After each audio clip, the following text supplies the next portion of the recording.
are going to start. Post کا ہم آغاز کرنے جا رہے ہیں وہ ہے عہد عتیق میں خداوند یسوع کو دریافت کرنا۔ آپ میں سے کتنے ایسے لوگ ہیں جو عہد عتیق کا مطالعہ کرنے میں خوشی محسوس کرتے ہیں؟ کیا کچھ ایسے لوگ بھی ہیں جنہیں عہد جدید پڑھنا اچھا لگتا ہے؟ دو پروفیسر آپس میں بحث کر رہے تھے، ان میں سے ایک عہد عتیق یعنی پرانے عہد نامہ کا، جبکہ دوسرا پروفیسر عہد جدید یعنی نئے عہد نامہ کا پروفیسر تھا۔ عہد عتیق کا پروفیسر کہنے لگا، عہد عتیق کی کتب زیادہ ہیں، اور یہ بھی کہ خدا نے عہد عتیق ہی سے آغاز کیا، عہد عتیق کے بغیر خدا یسوع مسیح آ نہیں سکتا تھا۔ عہد جدید کا پروفیسر کہنے لگا، عہد جدید کے بغیر عہد عتیق مکمل نہیں ہو سکتا تھا۔ عہد عتیق خشک معلوم ہوتا ہے، جبکہ عہد جدید بہت دلچسپ لگتا ہے۔ پرانے عہد نامہ کا خدا قہر و غضب کا خدا، جبکہ عہد جدید کا خدا یسوع مسیح محبت اور شفقت بھرا خدا ہے۔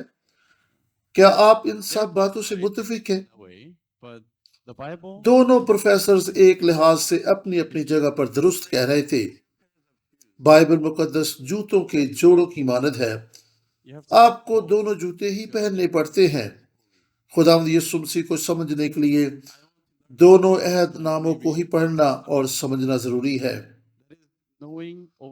بعض لوگ کہتے ہیں، میں خداوند یسوع مسیح کو جاننا چاہتا ہوں، اس لیے عہد جدید کا مطالعہ شوق سے کرتا ہوں۔ صرف عہد جدید کا مطالعہ خداوند یسوع مسیح کے بارے میں آدھی معلومات اور جانکاری حاصل کرنے کے مترادف ہے، کیونکہ خداوند یسوع مسیح پیدائش کی کتاب کے پہلے باب کی پہلی آیت سے مکاشفہ کے 22 باب تک موجود ہے۔ خداوند یسوع مسیح پوری بائبل مقدس کے آخر تک موجود ہے۔ یسوع کے علاوہ اور کون بائبل مقدس میں موجود ہے؟ آپ بائبل مقدس میں موجود ہیں۔ بائبل مقدس خدا کا تحریر کردہ خط ہے، اور یہ خط آپ کے لیے ہے۔ یہ خدا کا محبت نامہ ہے جو آپ کے لیے لکھا گیا ہے۔ یہ خط آپ کے لیے ہے۔ ہم بائبل مقدس میں صرف خداوند یسوع مسیح کو دریافت نہیں کرتے، بلکہ عہد عتیق اور عہد جدید میں ہم اپنے بارے میں بھی معلومات حاصل کرتے ہیں۔ اگر ایسا نہ ہو تو بائبل مقدس محض ایک قدیم دستاویز ہوتی جو صرف کسی حوالہ کے لیے استعمال کی جاتی۔ لیکن جب ہم خداوند یسوع مسیح کو اور اپنے آپ کو دریافت کرتے ہیں تو پھر بائبل مقدس آپ کے لیے خدا کا زندہ کلام بن جاتا ہے جو زندگی بخشتا ہے۔ آئے آغاز کریں۔ میں نے یہ سب کچھ اس لیے بیان کیا ہے کیونکہ آج کا عنوان بہت خشک سا معلوم ہوتا ہے اور یہ دلچسپی کا حامل دکھائی نہیں دیتا۔ بائبل مقدس کی علم الہیات اور محض مخلصی کی تاریخ، یہ سب کیا ہے؟ شاید آپ یہ سوچ رہے ہیں کہ میں بائبل اسکول میں آیا ہوں کیونکہ میں علم الہیات کی سیمنری جانے میں دلچسپی نہیں رکھتا تھا۔ یہاں پر ہم علم الہیات کا مطالعہ کرنے جا رہے ہیں۔ میں آپ سے وعدہ کرتا ہوں کہ اگر آپ کو یہ سب کچھ بور معلوم ہو تو یہ محض ابتدائی چند لمحات کے لیے ہوگا۔ دعا گو رہے کہ یہ سب کچھ ہمارے لیے دلچسپی کا حامل ہو۔ بائبل مقدس کا علم الہیات اور مخلصی کی تاریخ، میں نے اس لیے علم الہیات کا تعارف کرایا ہے تاکہ آپ کو معلوم ہو کہ ہم کیا سیکھنے جا رہے ہیں، آپ کیا پڑھ رہے ہیں۔ میں نے یہ اسٹڈی تیار کرنے کے لیے کچھ کتابوں سے مدد بھی لی ہے۔ یہ بہت بڑی کتابیں ہیں جو بہت ہی اکتاہٹ کا باعث اور غیر دلچسپ معلوم ہوتی ہیں۔ سکرین پر آپ کچھ کتابوں کی فہرست دیکھ رہے ہیں۔ آپ نے علم الہیات کے موضوع پر مطالعہ کرنے کے لیے کسی کتاب کا چناؤ کرنا ہے تو آپ ہملٹن جے آر جیمز کی لکھی ہوئی کتاب کا چناؤ کریں جس کا عنوان ہے بائبل مقدس کا علم الہیات کیا ہے۔ یہ کتاب پڑھنے میں آسان، دلچسپ اور ایک جامع کتاب ہے۔ یہ کتاب سمجھنے اور سیکھنے میں بھی آسان ہے۔ علم الہیات کے شعبہ جات، اگر آپ یہ سیکھ اور سمجھ جائیں تو آپ اپنے دوست احباب کو بھی علم الہیات کے بارے میں بتا پائیں گے۔ علم الہیات کے 5 بنیادی شعبہ جات ہیں۔ سب سے پہلا شعبہ تفسیر۔ یہ اکتاہٹ پیدا کر دینے والا اور محنت طلب کام ہے کیونکہ اس کے لیے آپ کو ایک ایک لفظ کا معنی اور مفہوم دیکھنا پڑتا ہے۔ عبرانی اور یونانی کے الفاظ، گرامر سٹرکچر کو بھی مد نظر رکھتے ہوئے ہر ایک لفظ کا باریک بینی سے تجزیہ کیا جاتا ہے کہ اس کا کیا معنی اور مفہوم ہے۔ دوسرا شعبہ بائبل مقدس کا علم الہیات ہے۔ آنے والے کچھ ایام میں ہم زیادہ تر اسی پر توجہ مرکوز رکھیں گے۔ میں آپ کے سامنے کچھ مثالیں بھی پیش کروں گا کہ آپ کس طرح بائبل مقدس کے علم الہیات کا مطالعہ کر سکتے ہیں۔ بائبل مقدس کا علم الہیات بتاتا ہے کہ کس طرح بائبل مقدس درجہ بدرجہ آگے بڑھتی ہے۔ علم الہیات میں ایک یگانگت پائی جاتی ہے اور کسی طرح سے بھی اس میں کوئی تضاد نہیں ہے۔ علم الہیات پیدائش کی کتاب کے پہلے باب کو لے کر اس کی بنیاد پر یہ ثابت کرتا ہے کہ کس طرح خدا یسوع کی اس دنیا میں آمد ہوئی اور اس نے کیا خدمت سر انجام دی۔ پس یہ وہ خدا کے مخلصی بخش کام پر مبنی ہے، اور اس کے ساتھ ساتھ پوری بائبل مقدس میں تاریخی تعلق بھی پایا جاتا ہے۔ بائبل مقدس کے علم الہیات میں پوری بائبل مقدس کو مجموعی طور پر دیکھیں۔ اس میں ایک کہانی ہے جو پرانے عہد نامہ اور نئے عہد نامہ سے جڑی ہوئی ہے۔ بائبل مقدس کے شعبہ جات عہد عتیق اور عہد جدید میں ایک یگانگت اور اکائی پائی جاتی ہے کہ یہ کس طرح سے ایک دوسرے سے منسلک ہیں، اور دونوں عہد نامے ہی خدا یسوع مسیح کو ظاہر کرنے کے لیے ایک دوسرے سے ہم آہنگ ہیں۔ یہ دونوں عہد ناموں کا نقطہ عروج خدا یسوع مسیح ہے۔ تیسرا شعبہ تاریخی علم الہیات ہے۔ تاریخی علم الہیات تاریخ اور حقائق پر مبنی ہوتا ہے۔ یہ تاریخیت اور بائبل مقدس کے مختلف تاریخی پہلوؤں کا مطالعہ کرتا ہے۔ یہ شعبہ اس بات کا جائزہ لیتا اور اس بات کا تعین کرتا ہے کہ تفاسیر کس قدر اہم ہیں، اور پھر یہ کہ علم الہیات کے ماہرین نے کس قدر گہرے اور بہتر طور پر بائبل مقدس کو سمجھا اور جانا ہے۔ اگر آپ کو اس وقت کچھ الفاظ مشکل محسوس ہو رہے ہوں تو کوئی بات نہیں، انہیں جانے دیں۔ چوتھا شعبہ سسٹمیٹک تھیالوجی ہے۔ علم الہیات ایک منظم علم ہے جس میں ایک ترتیب پائی جاتی ہے۔ پوری بائبل مقدس کا لب لباب یا مرکزی مضمون کیا ہے، اور اس میں مختلف تعلیمی عقائد پائے جاتے ہیں جو کہ پہلے بیان کردہ شعبوں کی بنیاد پر بنائے جا سکتے ہیں۔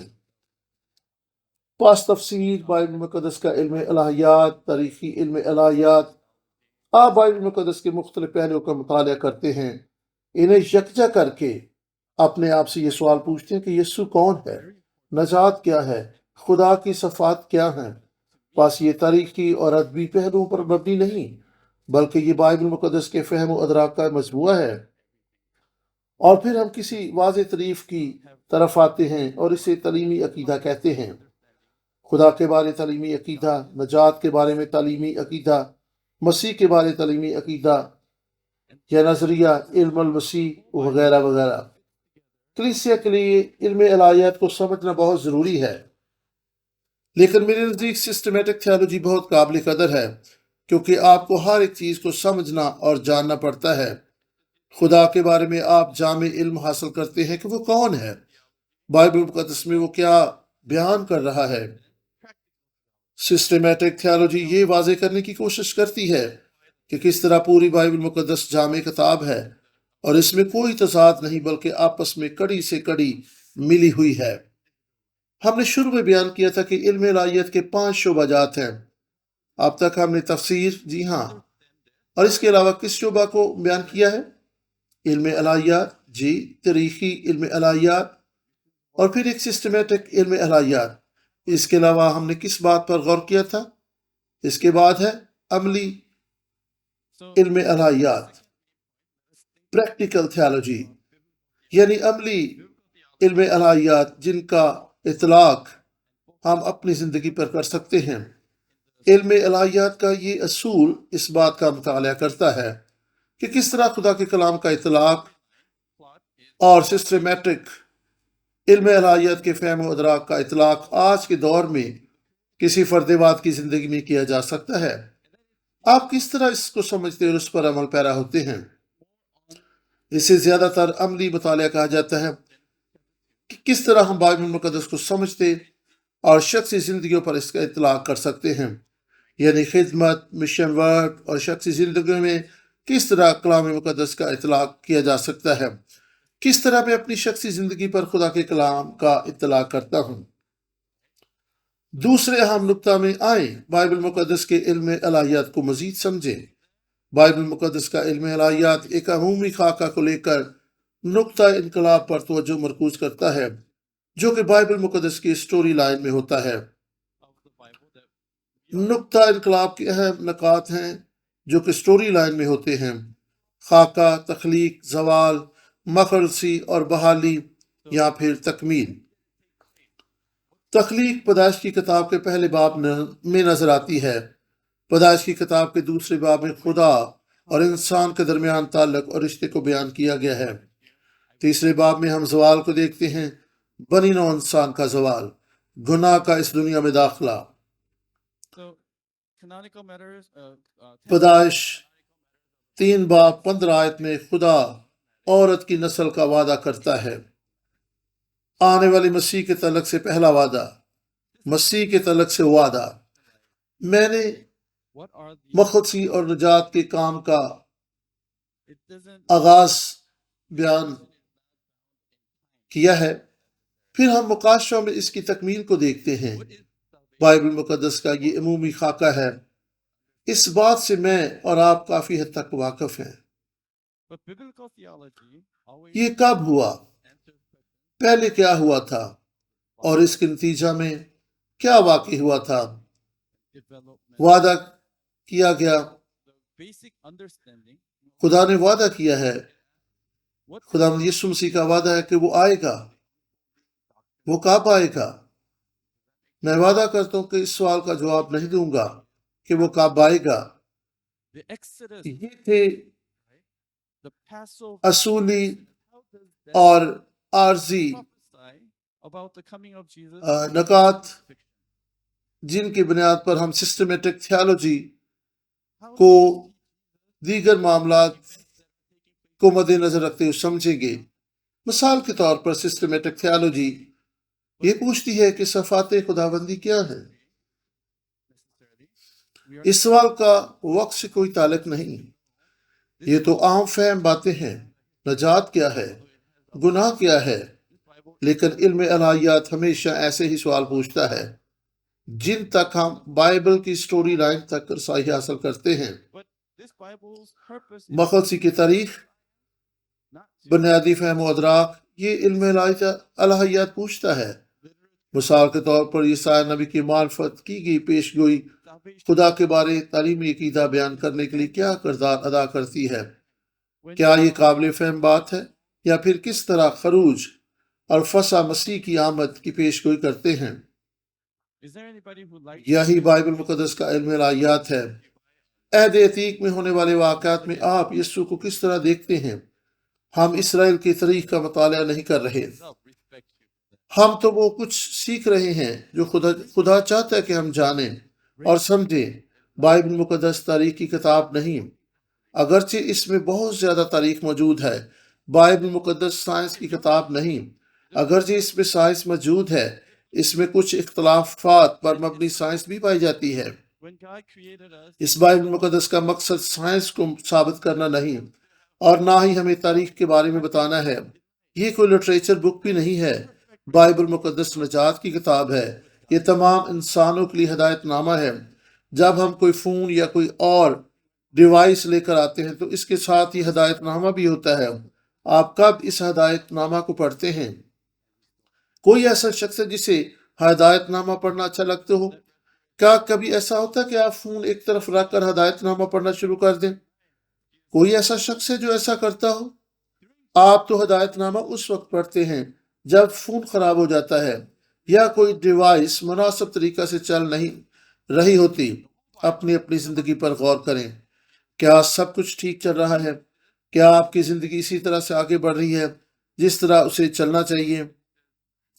جب خدا نے ہمیں خلق کیا تھا تو اس نے ہمیں اپنی زندگی رکھنے کے لیے بنایا تھا۔ خدا نے ہمیں اطمینان، خوشی، شادمانی کے ساتھ زندہ رہنے اور خدا کے ساتھ کامل صلح اور رفاقت قائم رکھنے کے لیے خلق کیا تھا۔ کیا آپ کی زندگی انہی چیزوں کے ساتھ آگے بڑھ رہی ہے؟ کیا آپ یہ سب کچھ آپ کی زندگی میں موجود ہے؟ نہیں، ایسا تو بالکل بھی نہیں۔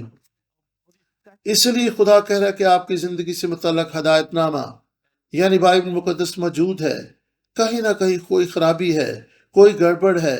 بائبل مقدس کا مقصد ہمیں بحالی اور مخلصی عطا کرنا ہے۔ اس بحالی اور مخلصی کی بنیادی کنجی خدا یسوع مسیح ہے۔ اسی لیے تو یوحنا 5:39 میں خدا یسوع نے فرمایا، تم کتاب مقدس میں ڈھونڈتے ہو کیونکہ سمجھتے ہو کہ اس میں ہمیشہ کی زندگی تمہیں ملتی ہے، اور یہ وہ ہے جو میری گواہی دیتی ہے۔ خدا یسوع مسیح کے دور میں عہد جدید یا عہد نامہ شائع نہیں ہوا تھا، لکھا نہیں گیا تھا۔ جب کبھی خدا یسوع مسیح نے کلام کی بات کی تو پرانے عہد نامہ کا حوالہ دیا۔ یسوع نے کہا کہ بائبل مقدس میرے تعلق سے بیان کرتی ہے، آپ اس کا مطالعہ ابدی زندگی کے حصول کے لیے کرتے ہیں، لیکن بائبل مقدس آپ کو میرے تعلق سے گواہی دیتی ہے۔ لوگ علم الہیات کا مطالعہ اس لیے کرتے ہیں تاکہ وہ عہد عتیق اور عہد جدید کو اکٹھا کر کے یہ نتیجہ اخذ کر سکیں کہ یہ کس طرح ایک دوسرے سے منطبق اور منسلک ہیں۔ خدا کا کیا مقصد ہے؟ خدا جب ہمیں خروج اور احبار کی کتاب پڑھنے کے لیے کہتا ہے، قربانی کے تعلق سے شریعت، پاکیزگی کے تعلق سے شرعی باتیں، ان سب باتوں سے خدا ہمیں کیا بتاتا اور سکھانا چاہتا ہے؟ ان سب باتوں کا کیا مقصد ہے؟ کیا یہ سب کچھ بیان کرتا ہے کہ کس طرح خدا یسوع مسیح کی موت واقع ہوگی؟ جی ہاں، علم الہیات کا مطالعہ کرنے والے کچھ اسی طرح کے سوالات پوچھتے ہیں۔ مقصد یہی ہوتا ہے کہ خدا کی مخلصی کے منصوبہ، مسیح کی اہمیت، بائبل مقدس کے حوالہ جات بشمول عہد جدید اور عہد عتیق کو دیکھا جائے۔ بائبل مقدس کا علم الہیات براہ راست اسی تعلیمی فقدان اور عدم معرفت کی بات کرتا ہے جو ہماری کلیسیوں میں از حد موجود ہے۔ اس کا کیا مطلب ہے؟ یہ بہت بھاری مضمون ہے اور میں اس کے لیے مشکل کا شکار ہو سکتا ہوں۔ یہی وجہ ہے کہ مارٹن لوتھر، جان کیلون جیسے ریفارمرز اٹھ کھڑے ہوئے اور وہ پکار اٹھے، کیونکہ لوگ اس دور میں بائبل مقدس کا مطالعہ نہیں کرتے تھے۔ انہیں علم نہیں تھا کہ خداوند کیا کہہ رہا ہے۔ وہ کلیسے قائدین پر بھروسہ کرتے تھے کہ وہ انہیں خدا اور اس کے کلام کے بارے میں بتائیں۔ بہت دفعہ وہ ایسا نہیں کرتے تھے۔ بہت سے لوگ اس لیے بائبل مقدس کا مطالعہ نہیں کرتے کہ ان کے پاس بائبل مقدس پڑھنے کے لیے وقت نہیں۔ انہیں بائبل مقدس پڑھتے وقت نیند آنا شروع ہو جاتی ہے، کیونکہ ان کو بائبل مقدس کی سمجھ نہیں آتی۔ ان کے پاس بائبل مقدس کا فہم و ادراک نہیں ہوتا، اس لیے وہ سونا شروع ہو جاتے ہیں۔ اس دور میں لوگ اس لیے بھی بائبل مقدس نہیں پڑھتے تھے کیونکہ ان کے پاس بائبل مقدس اپنی زبان میں موجود نہیں تھی۔ عام زبان میں بائبل مقدس کا ترجمہ نہیں ہوا تھا اور اس کی جلدیں عام لوگوں کے لیے دستیاب نہیں تھیں۔ مارٹن لوتھر نے سب سے پہلا کام یہی کیا کہ لاطینی زبان سے جرمن زبان میں بائبل مقدس کا ترجمہ کر دیا، کیونکہ اس کے علاقہ میں یہ عام فہم زبان تھی۔ آج کے دور میں صورتحال کیسی ہے؟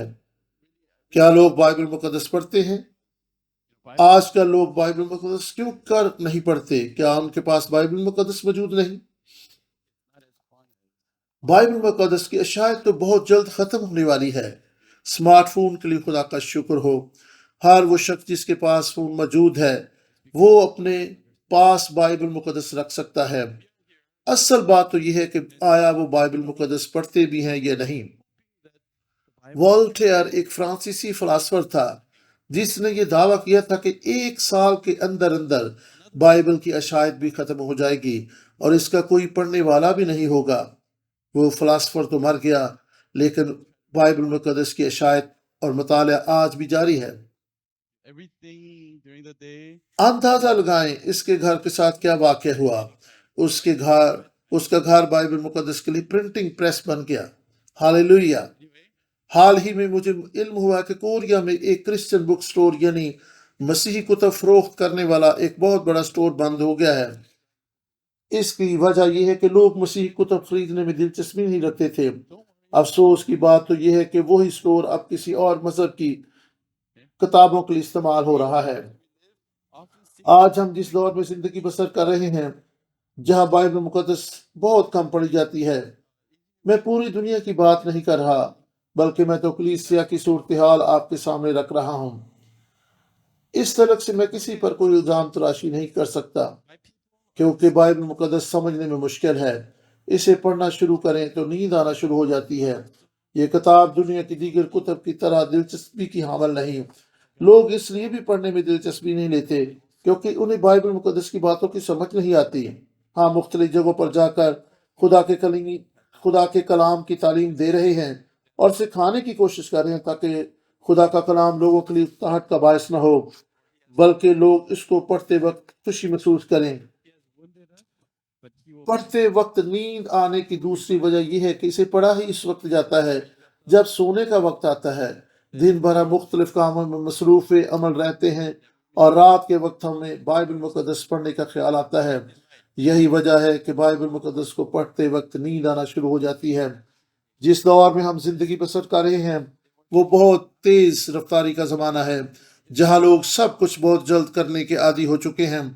لوگ آسان مسیح زندگی گزارنا چاہتے ہیں۔ وہ عبادت اور پرستی میں بھی فاسٹ فوڈ اور 120 کلومیٹر کی رفتار والا رویہ اپنائے ہوتے ہیں۔ لیکن ہوشیہ 6 باب 4 آیت میں خدا کا کلام بیان کرتا ہے، اے افرایم میں تجھ سے کیا کروں، اے یہودا میں تجھ سے کیا کروں، کیونکہ تمہاری نیکی صبح کے بادل اور شبنم کی مانند جلد جاتی رہتی ہے۔ میں ہوشیہ کی کتاب کا ایک اور حوالہ پڑھنا چاہوں گا۔ 6 باب کی پہلی 2 آیات میں یوں مرقوم ہے، آؤ ہم خداوند کی طرف رجوع کریں، کیونکہ اسی نے پھاڑا ہے وہی ہم کو شفا بخشے گا، اسی نے مارا ہے وہی ہماری مرہم پٹی کرے گا۔ وہ 2 روز کے بعد ہمیں حیات تازہ بخشے گا اور تیسرے روز اٹھا کھڑا کرے گا اور ہم اس کے حضور زندگی بسر کریں گے۔ لوگ مشکلات میں سے گزر رہے ہیں، خدا کے ساتھ اپنا رشتہ درست کرنے کے طالب تھے۔ ہماری دعا بھی یہی ہونی چاہیے، خاص طور پر اس کرونا وائرس کے دوران ہم خدا سے دعا کریں۔ خداوند نے پھاڑا ہے وہی مرہم پٹی کرے گا۔ 6 آیت میں خدا کا کلام فرماتا ہے، کیونکہ میں قربانی نہیں بلکہ رحم پسند کرتا ہوں اور خدا شناسی کو سوکھلی قربانی سے زیادہ چاہتا ہوں۔ یہ خدا کا جواب ہے۔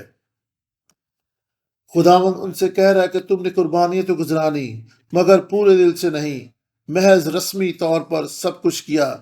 مجھے تمہارے دلوں کی ضرورت ہے۔ میں چاہتا ہوں کہ آپ لوگ مجھے جانیں۔ ہم بھی کلیسیوں میں اس بات کو فروغ دینا چاہتے ہیں کہ لوگ خدا کو جانیں۔ بنیادی فہم و ادراک، بائبل مقدس کا علم الہیات۔ بعض چیزوں کا بنیادی فہم و ادراک 2 بنیادی چیزیں ہیں۔ خدا ہی بائبل مقدس کا مصنف ہے۔ بائبل مقدس کے شعبہ جات، دوسرا تموتھیوس 3 باب کی 16 اور 17 آیت میں خدا کا کلام بیان کرتا ہے، ہر ایک صحیفہ جو خدا کے الہام سے ہے تعلیم اور الزام اور اصلاح اور راست بازی میں تربیت کرنے کے لیے فائدہ مند ہے۔ یہ خدا کا الہام ہے، یہ لاخطا ہے، یہ بے نقص ہے۔ میں اور دیگر لوگ اس بات پر متفق ہیں کہ بائبل مقدس خدا کا کلام اور لاخطا کلام ہے۔ یہ ہماری نجات کا باعث ہے۔ پاس بائبل مقدس کے علم الہیات کے لیے میں اس بات پر ایمان رکھتا ہوں کہ یہ خدا کا کلام ہے۔ دوسری بات، بائبل مقدس میں 66 کتب ہیں، 39 کتب پرانے عہد نامہ میں جبکہ 27 کتابیں عہد جدید میں۔ آپ سب کو اسی بات کا علم ہے، بائبل مقدس کی مختلف کتابوں کے مختلف مصنفین تھے، ان کی آپس میں کبھی ملاقات نہیں ہوئی تھی، لیکن کسی نہ کسی طرح سے وہ ایک دوسرے سے منسلک تھے۔ پیدائش کی کتاب کے سوالات کے جوابات مکاشفہ کی کتاب میں پائے جاتے ہیں۔ پیدائش کی کتاب موسیٰ نے، مکاشفہ کی کتاب یوحنا نے لکھی تھی، ان کی آپس میں کبھی ملاقات نہیں ہوئی تھی۔ بائبل مقدس کا مصنف ایک ہی ہے جس نے مختلف لوگوں کے وسیلہ سے اپنا کام لکھوایا، اس لیے یہ ایک ہی کتاب ہے۔ 66 کتابیں اگرچہ مختلف لوگوں نے تحریر کی، لیکن اصل میں اس کا مصنف ایک ہی ہے۔ مقصد مخلصی کی تاریخ ہے۔ بائبل مقدس کا علم الہیات ساری توجہ مخلصی کی تاریخ پر مرکوز کرتا ہے۔ نقطہ انقلاب، زوال، خروش، کوہ سینہ پر بنی اسرائیل کا events, the fall, جانا، Exodus, forming of Israel nation, and Bible میں اسیری مسیح کی آمد وغیرہ، Babylonian اب ہم اس کی آمد کے منتظر ہیں۔ بعض بڑے واقعات بائبل مقدس کی کہانی میں بڑی اہمیت کے حامل ہیں۔ events that ہم بائبل مقدس کی بعض کتابوں کو گہرے طور پر سمجھ نہیں سکتے story جب تک ہمیں خاکہ کی سمجھ نہ آئے، understand many of جو کہ مخلصی کی تاریخ سے منسلک ہے۔ at all unless we know the general تبدیلی کے یہ نکات سسٹمیٹک تھیالوجی کی اقسام نہیں، reference. لیکن خدا نے ہمیں اپنا پاک کلام دینے کو چنا کیا۔ Turning points یہ عارضی ترتیب ہمیں موقع فراہم کرتی ہے کہ ہم وعدہ اور اس کی تکمیل کی امید رکھیں۔ his most عہد عتیق میں خدا کا مخصوصی بخش کام اور عہد جدید میں خدا یسوع مسیح کے کام اور اس کی حیات مقدسہ سے مطابقت رکھتا ہے۔ and that temporal sequence Bible مقدس کا علم الہیات بائبل مقدس کے خاکہ promise and اور مخلصی کی تاریخ میں ایک مکمل کہانی پر مبنی ہے۔ مخلصی کی تاریخ ان چند مخصوص طریقوں کی طرف اشارہ کرتی ہے جن سے بائبل مقدس کے مصنفین نے the rhythm بائبل مقدس کے اہم واقعات کا ترجمہ کیا، اور خدا اور انسان کے درمیان رشتے اور تعلق کی تاریخ۔ مخلصی کی تاریخ کیا ہے؟ مخلصی کی تاریخ انسان کے زوال سے شروع ہوئی جب انسان گناہ میں گر گیا۔ اب مخلصی کی ضرورت تھی، اور خدا یسوع مسیح کی آمد تک مخلصی کی تاریخ جاری رہے گی، what is the اور خدا اس کے لیے کام کر رہا ہے۔ history of یسوع نے کہا میں دوبارہ آؤں گا۔ ہو سکتا ہے کہ لوگ اس بات پر بحث کریں، well لیکن میں یہ سمجھتا ہوں کہ انسان کی تاریخ God مخلصی کی تاریخ سے منسلک ہے۔ until when Jesus comes مخلصی کی تاریخ میں اہم واقعات خدا اور انسان کے درمیان رشتے اور تعلق کی تاریخ ہیں۔ اب ہم مخلصی کی تاریخ کی طرف بڑھیں گے۔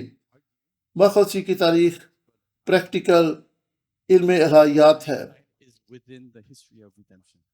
یہ مخلصی کی تاریخ کا عملی اطلاق ہے۔ Mankind ہم دیکھیں گے کہ یہ کس طرح کام کرتا ہے۔ میں آپ کو مخلصی کی تاریخ بتانا چاہوں گا۔ the ابراہیم پاک کی لکھی ہوئی کتب میں سے میں نے یہ اسٹڈی تیار کی ہے۔ of the relationship between God یہ ساری تعلیمات مخلصی کی تاریخ پر مبنی ہے۔ bored you enough, so we go to our next one. We'll think about the history of پیدائش کے نسب نامے ابراہیم پاک کی لکھی ہوئی یہ کتاب آئندہ کتاب میں سے آئندہ تعلیمی سلسلہ جاری رکھیں گے۔ ہم نے علم الہیات کا مطالعہ کیا ہے، اب ہم آئندہ and the پیدائش کے نسب ناموں کو دیکھیں گے، portion is اور اس میں دیکھیں گے کہ علم الہیات the practice. کس طریقے سے خدا کی مخلصی کے پروگرام کو بیان کرتا ہے۔ You will see how this works. مخلصی کی تاریخ کیا ہے؟ میں نے یہ آپ کے سامنے کچھ بیان کیا ہے۔ آنے والے وقت میں ہم مزید اس کے بارے میں جانیں گے۔ Displayed out there. Ibrahim Reference was پاک کی لکھی ہوئی کتاب مخلصی کی تاریخ written by Reverend Abraham Park. مخلصی I will be کے تاریخ پر تفصیل کے ساتھ روشنی ڈالتی ہے، اور آنے والے وقت میں ہم today and tomorrow. مخلصی کی تاریخ پیدائش کے نسب ناموں میں سے دیکھنے کی کوشش کریں گے، اور آج ہم نے علم الہیات اور علم الہیات کے مختلف شعبوں کو دیکھا ہے۔ خداوند آپ کو برکت دے۔ جو کچھ آپ نے یہاں پہ سیکھا ہے، خداوند اس کے وسیلہ سے آپ کو برکت دے۔ خداوند آپ کی مدد کرے تاکہ آپ ان باتوں کو سمجھ سکیں۔ آمین۔